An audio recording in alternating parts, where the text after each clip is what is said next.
วัสดีครับมาออกกำลังกายโปรแกรมจิตแล้วอาจารย์เต้ยไผ่พงศธรจันสิงห์เท่าลำเพลินวงศกรเฟิร์นกัญญารัตน์พี่เอกลักษณ์สุวรรณภูมิเดี๋ยวต้องลงเตะแล้วเตะคนละเคาน์เตอร์15 นาที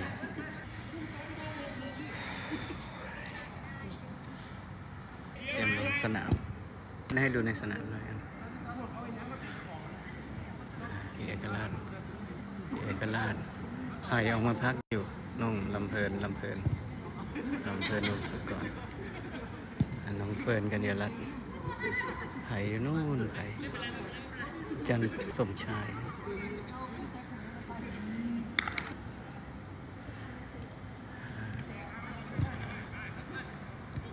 โอเค ไปละ